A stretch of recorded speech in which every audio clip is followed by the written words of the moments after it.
નમસ્તે મિત્રો, આજની કહાની સાંભળીને તમારા રૂવાડા ઊભા થઈ જશે. તો ચાલો સાંભળીએ. મારી દીકરીએ મને તેની મદદ માટે તેના ઘરે બોલાવી હતી. જ્યારે હું તેના ઘરે પહોંચી તો જમાઈએ મારી આવભગત શરૂ કરી દીધી. એકવાર મારા જમાઈ મધરાત્રે અચાનક મારા રૂમમાં આવ્યા અને મારી સાથે આખી રાત. નમસ્કાર મિત્રો, આજની વાર્તામાં આપનું સ્વાગત છે. મારું નામ રાધિકા છે અને આજે હું તમને મારી અને મારી પુત્રીની વાત કહેવા જઈ રહી છું. મારી પુત્રી તેના ઓફિસના કારણે ઘરના કામ માટે સમય કાઢી શકતી ન હતી. એક દિવસ મને તેનો ફોન આવ્યો અને તેને કહ્યું, મમ્મી, ઘરના કામ માટે મારે તમારી ખૂબ જરૂર છે. તમે થોડા દિવસ મારી પાસે આવશો? મને મારી દીકરીની ચિંતા હતી, તેથી હું તરત જ તેના ઘરે ગઈ. પણ મને જોઈને દીકરી કરતા પણ વધુ જમાઈ ખુશ હતા. મારી દીકરીએ મને જોતાની સાથે જ મને ગળે લગાડી. એ પછી જમાઈએ પણ મને ગળે લગાડી. તેને મને પહેલા ક્યારેય આ રીતે ગળે લગાવી ન હતી. અચાનક તેનામાં આટલું બધું પરિવર્તન કેવી રીતે આવ્યું, મને આ સમજાયું નહીં. જ્યારે મારા જમાઈએ મને ગળે લગાડી ત્યારે મને ખૂબ જ શરમ આવી. પણ મારી પુત્રી સરિતાએ તેના પતિના આવા વર્તન પર ધ્યાન ન આપ્યું. જેવી હું મારી દીકરીના ઘરે પહોંચી, તેને મને કહ્યું કે તે તેની મનપસંદ વાનગી મારા હાથથી બનાવેલી ખાવા માંગે છે. તેથી ત્યાં આવતા જ હું ફ્રેશ થઈને મારી દીકરીના કિચન ચાલી ગઈ અને તેના માટે રસોઈ બનાવી. તે રાતે જમાઈ અને દીકરી બંને ખૂબ જ આનંદથી જમતા હતા. જમવાનું પૂરું થતાં જ સરિતાએ કહ્યું, માં, આજે તમારા હાથથી જમવાનું ખૂબ જ સરસ લાગ્યું. આ વાતે જમાઈએ પણ હા પાડી અને કહ્યું કે મને તો લાગે છે કે મેં ઘણા સમય પછી પેટ ભરીને જમ્યું છે. જ્યારે મારા જમાઈએ મારા વખાણ કર્યા ત્યારે સરિતા તેના પતિ સામે ગુસ્સાથી જોવા લાગી. તેને કહ્યું, શું સુમિત, મારી માતા સામે મારા વિશે ખરાબ ન બોલો. તમે તો એમ જ બોલો છો જાણે હું બિલકુલ રસોઈ કરતી નથી. તમે રોજ બહાર ખાવ છો. આ વાતે એમની વચ્ચે તું મેં શરૂ થઈ ગઈ. પછી મેં બંનેને શાંત કર્યા અને કહ્યું, સરિતા, નાની નાની બાબતોને મોટી ન બનાવ. મેં મારી દીકરીને જ આ વાત કહી કારણ કે હું મારા જમાઈને તો કંઈ કહી શકતી ન હતી. જમવાનું પૂરું થતાં જ સરિતા હાથ ધોઈને પોતાના રૂમમાં ચાલી ગઈ. મેં ડાઇનિંગ હોલ સાફ કરવાનું શરૂ કર્યું. મને મદદ કરવા માટે જમાઈ હતા. તેને કહ્યું કે માં, સરિતાને તમારી કોઈ પરવા નથી. તમે ઘણા દિવસો પછી ઘરે આવ્યા છો, તેમ છતાં તે પહેલા દિવસથી જ તમારી સાથે આવું વર્તન કરે છે.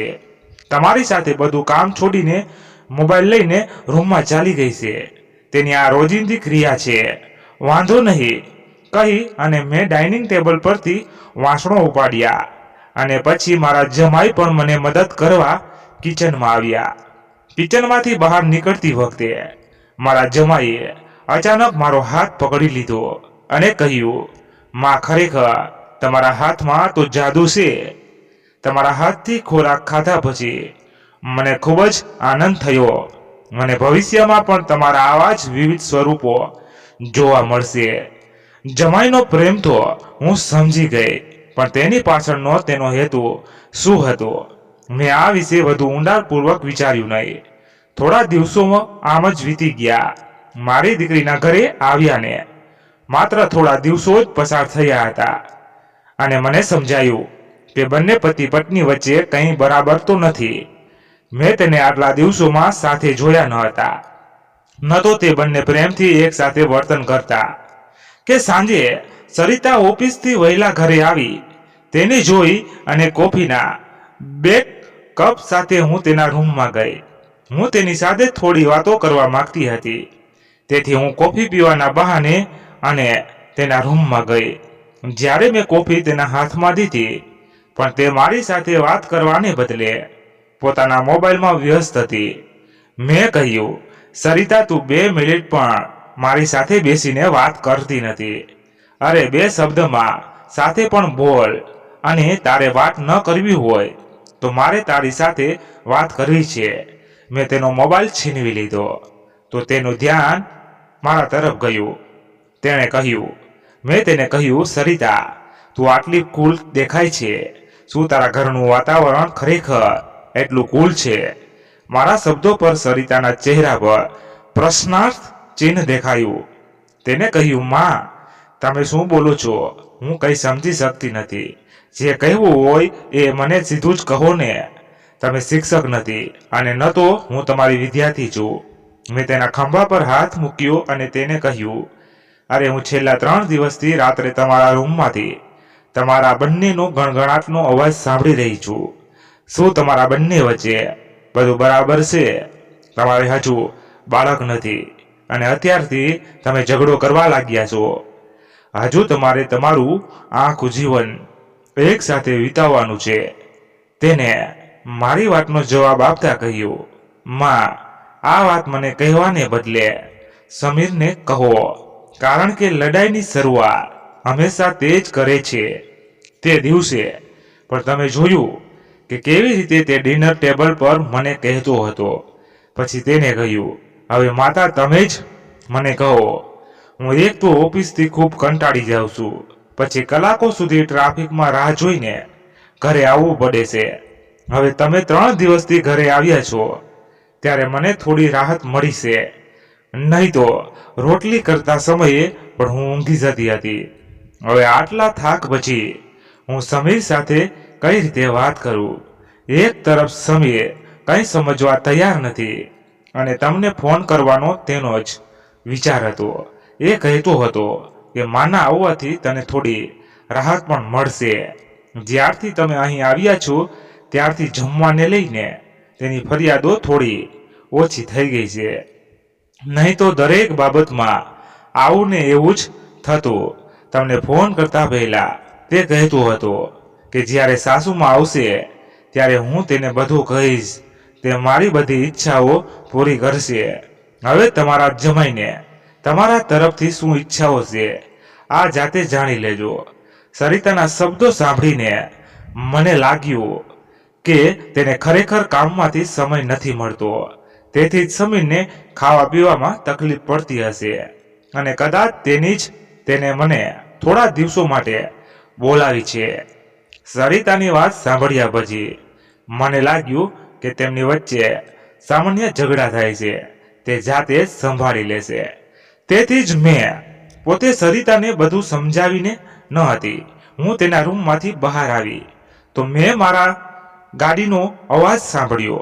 તે દિવસે સમીર પણ વહેલા ઘરે આવી ગયા હતા. મેં કહ્યું, આજે તમે વહેલા આવી ગયા એ સારું થયું. આજે તમે બંને બહાર જઈને ડિનર કરી લો. હું ઘર સંભાળી લઈશ. તમને થોડી વખત બહાર ફરવાનો મોકો મળશે. પણ જમાઈએ કહ્યું, સાસુમાં હોટલમાં જવાની જરૂર નથી. આજે મારા બોસનો 50મો જન્મદિવસ છે. બોસ છે 5 સ્ટાર હોટલમાં જન્મદિવસની પાર્ટીનું આયોજન કર્યું છે અને અમને તે પાર્ટીમાં ખાસ આમંત્રણ આપવામાં આવ્યું છે. સમીરની વાત સાંભળીને મેં કહ્યું, તમે બંને જલ્દી તૈયાર થઈ જાઓ અને સાથે પાર્ટીમાં જાઓ. ત્યારે જમાઈએ કહ્યું, અમે બંને એકલા નહીં જઈએ. બોસે આખા પરિવારને આમંત્રણ આપ્યું છે અને તમે પણ અમારો પરિવાર છો, એટલા માટે તમે પણ અમારી સાથે આવો. આ સાંભળી સરિતા પણ જીદ કરવા લાગી. તેણે કહ્યું, તમે ઘરે એકલા બેસીને શું કરશો? તમે પણ અમારી સાથે આવો, તમને પણ ગમશે. તમે અહીં આવ્યા ત્યારથી તમને ક્યાંય બહાર પણ ન લઈ જઈ શકે, તો તમે અમારી સાથે બહાર આવો તો તમારું મન પણ થોડું હળવું થઈ જશે. બંનેનો દબાણ એટલું વધી ગયું કે હું પણ તેમની સાથે જવા તૈયાર થઈ ગઈ. હું જ્યાં પણ જતી ત્યાં હું હંમેશા મારી સાથે 1-2 પાર્ટીના કપડાં રાખતી. આ વખતે પણ મેં મારી સાથે ગુલાબી રંગની નેટની સાડી રાખી હતી. મેં એ જ સાડી સારી રીતે પહેરી અને તૈયાર થઈને રૂમની બહાર આવી. હું બહાર આવી તો જમાઈ સતત મારી સામે જોવા લાગ્યા. કહેવા લાગ્યા, તમે કોઈ પણ રીતે વૃદ્ધ દેખાતા નથી. આજે તો તમે કોઈ હિરોઈનથી ઓછા દેખાઈ રહ્યા નથી. મારા જમાઈની વાત પર હસીને હું કારમાં બેસી ગઈ. થોડા સમય બાદ ઘરલોક કરીને દીકરી અને જમાઈ પણ બહાર આવ્યા.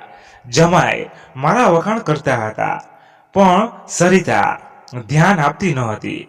અમે પાર્ટીમાં ગયા કે તરત જ જમાઈના બોસ અમારી પાસે આવી ગયા. મને જોઈને તેને સમીરને કહ્યું, સમીર, તારી સાડી તો બહુ જ સુંદર છે. આ અંગે સમીર કંઈક કહે એ પહેલા સરિતાએ કહ્યું, તે સમીરની સાડી નથી, આ મારી માં છે. આ સમીરની સાસુમાં છે. આ સાંભળીને તે ચોંકી ગયા અને પોતાની ભૂલ કબૂલ કરીને તેને મારી પાસે માફી માંગી અને ત્યાંથી ચાલ્યા ગયા. બોસના જતાની સાથે જ મારા જમાઈ મારા વખાણ કરવા લાગ્યા.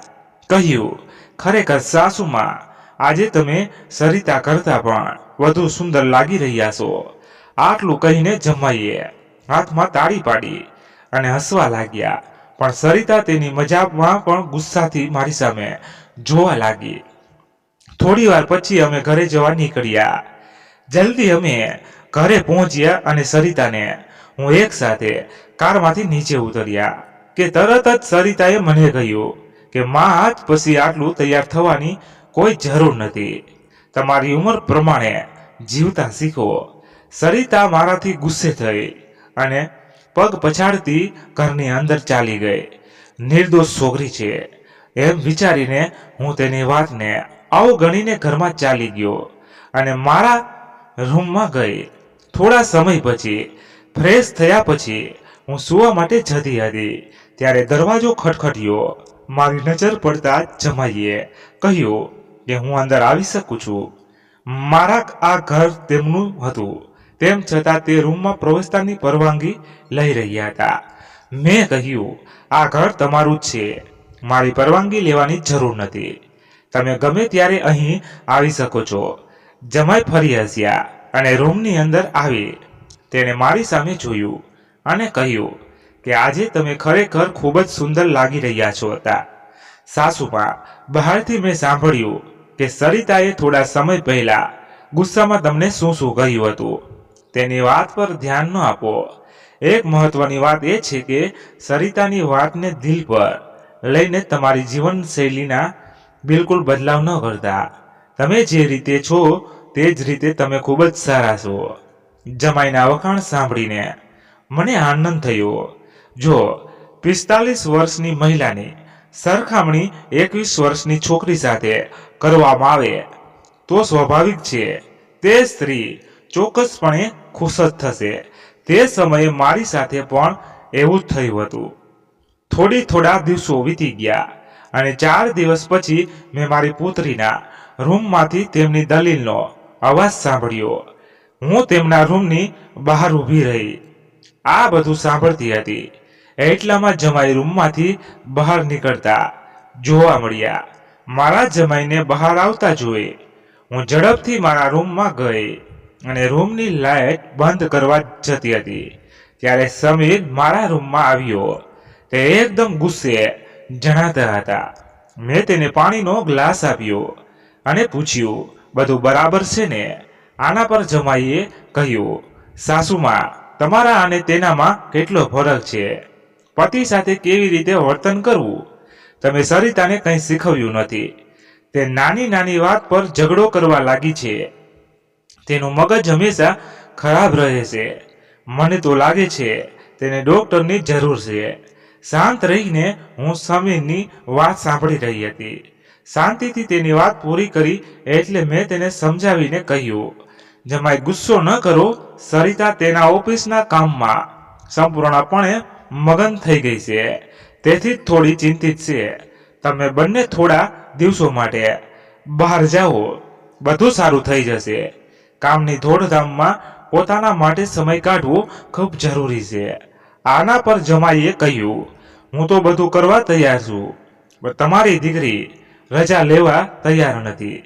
જો તે રજા લેશે તો હું જ તેની સાથે ક્યાંક જઈ શકીશ. મેં ફરી જમાઈને સમજાવીને પાણીનો ગ્લાસ આપ્યો અને કહ્યું, તમે સૂઈ જાઓ, બધું સારું થઈ જશે.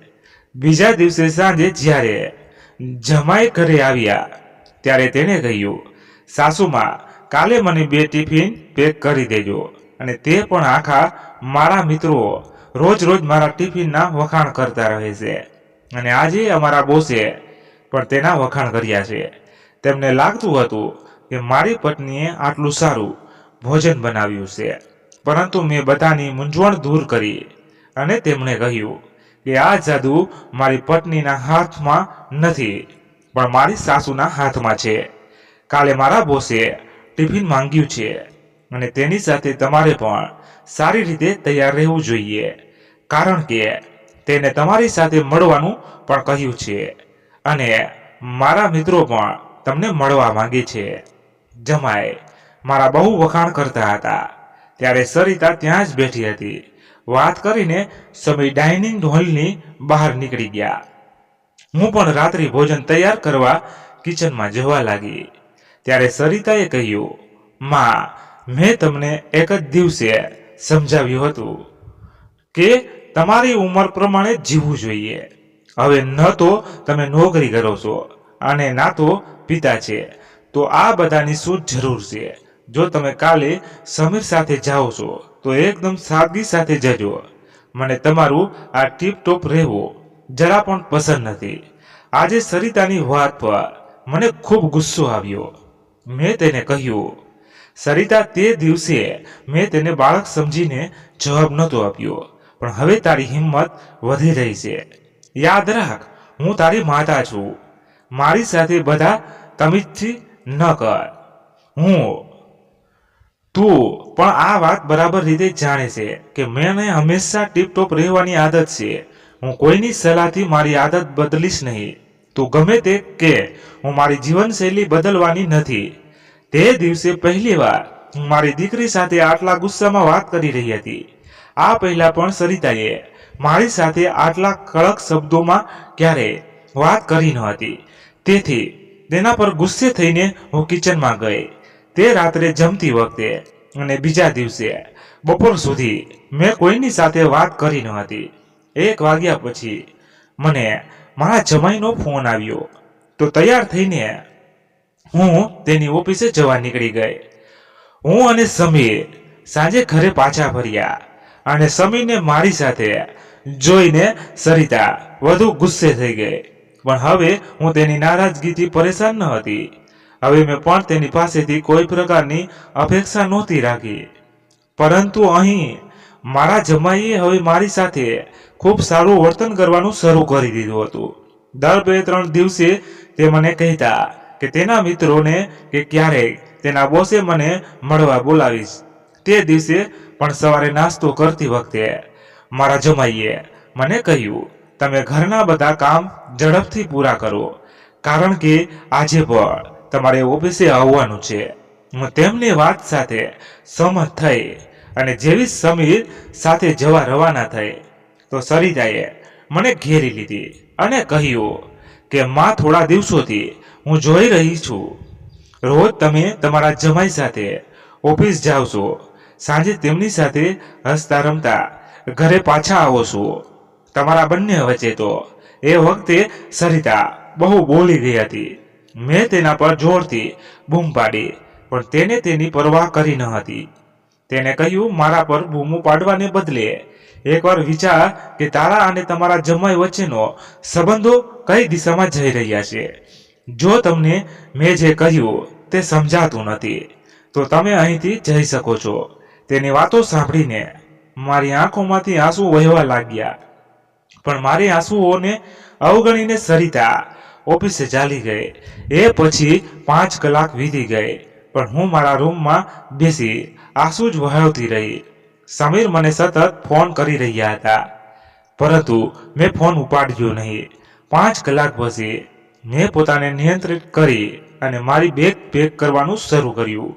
જેવી હું સરિતાના ઘરેથી નીકળી તો મેં દરવાજો ખોલતાની સાથે જોયું કે મારા જમાઈ બહાર કાર પાર્ક કરી રહ્યા હતા. મને અચાનક જતી જોઈને તે મારો હાથ પકડીને સીધા ઘરની અંદર લઈ આવ્યા. રૂમમાં પહોંચતા જ સમીરે મારી બેગ ખાલી કરી નાખી અને કહ્યું, સાસુમાં, કહ્યા વિના ક્યાં જાઓ છો? મેં તમને સરિતાની કોઈ વાત ન કરી.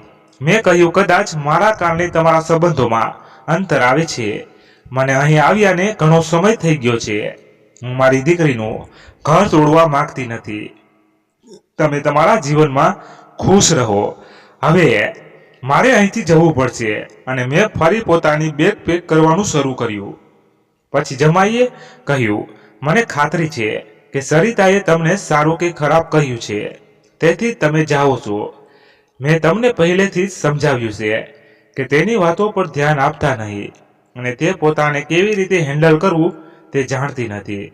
મને લાગે છે કે તમારી દીકરી તમારી ઈર્ષા કરે છે. જેઓ ઈર્ષા કરે છે તેઓ દુઆ આપતા નથી.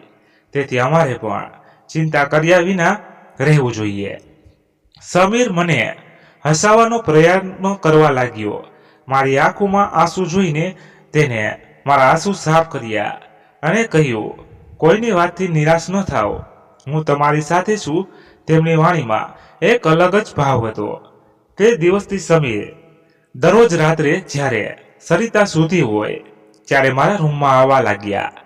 જ્યારે તે મારા રૂમમાં આવતા ત્યારે મને ખરાબ લાગતું ન હતું, કારણ કે હવે અમારો સંબંધ એક અલગ જ મોડ પર જવા લાગ્યો હતો. સમીર 4-5 દિવસથી મારા રૂમમાં આવતો હતો. થોડા દિવસો પછી અચાનક મારા મનમાં વિચાર આવ્યો કે સરિતાને આ બધું ખબર પડી જશે તો શું થશે. એટલે જ મેં સમીરને કહ્યું કે સમીર, તમે રોજ રાત્રે સરિતાની નજરથી છુપાઈને મારા રૂમમાં આવો છો, પણ શું તમે ખાતરી કરો છો કે તે ગાઢ ઊંઘમાં જ હોય છે? તમારી બેદરકારીને લીધે સરિતા અચાનક મારા રૂમમાં આવીને આ બધું જુએ તો આના પર સમીરે કહ્યું, સાસુમાં, એક યા બીજા દિવસે અમારે આવી પરિસ્થિતિનો સામનો કરવો જ પડશે. બસ તમે સરિતા સામે આવા સંબંધ સ્વીકારવાની હિંમત રાખજો. અમે બંને વાત કરી રહ્યા હતા ત્યારે અચાનક સરિતા રૂમમાં આવી. મેં ત્યાં તેનું નામ લીધું ત્યાં હાજર થઈ ગઈ હતી. તેને કહ્યું, મને તમારા બંને પર પહેલેથી જ શંકા હતી. સમીર, તમને શું લાગ્યું કે તમે મને રોજ રાત્રે દગો આપશો અને મને તેને બિલકુલ ખબર નહીં પડે? હું માત્ર એક મોકો શોધતી હતી. મારે તમને બંનેને રંગે હાથે પકડવાના હતા. હવે મેં તમારી બધી વાતો રેકોર્ડ કરી લીધી છે. તે બોલતી હતી ત્યારે સમીરને કોઈનો ફોન આવ્યો અને તે બહાર ચાલ્યો ગયો. થોડા સમય પછી સમીર એક વ્યક્તિને અંદર લઈ આવ્યો અને તે બીજું કોઈ નહીં પણ સમીરના બોસ હતા. મધ્યરાત્રિએ તેને ઘરમાં જોઈને સરિતા હેરાન થઈ ગઈ. તેને તેની સામે જોયું અને કહ્યું, આ સમયે તમે અહીં કેમ આવ્યા? બોસ સરિતાને પણ આશ્ચર્યથી જોઈ રહ્યા હતા. ત્યારે સરિતાએ કહ્યું, મને ખબર નથી કે તમે અહીં કેમ આવ્યા છો, પણ મને હવે એક સાક્ષી મળી ગયો છે. તે બોસ સામે મારા અને મારા જમાઈ વચ્ચેના સંબંધો વિશે વાહિયાત વાતો કરવા લાગી.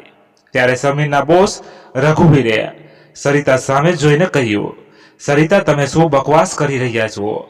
તમે તમારી માં અને તમારા પતિ વિશે શું બોલો છો? હવે તો તે વધુ બકવાસ કરવા લાગી. ત્યારે સમીરે તેને ગુસ્સામાં બૂમ પાડી અને કહ્યું, હું ઘણા સમયથી આ બધું સાંભળી રહ્યો હતો. હું જાણતો હતો કે તું બુદ્ધિશાળી નથી, એટલે જ મેં તને કશું કહ્યું નથી. પણ હવે તું બોસની સામે વાહિયાત વાતો કરવા લાગી છો.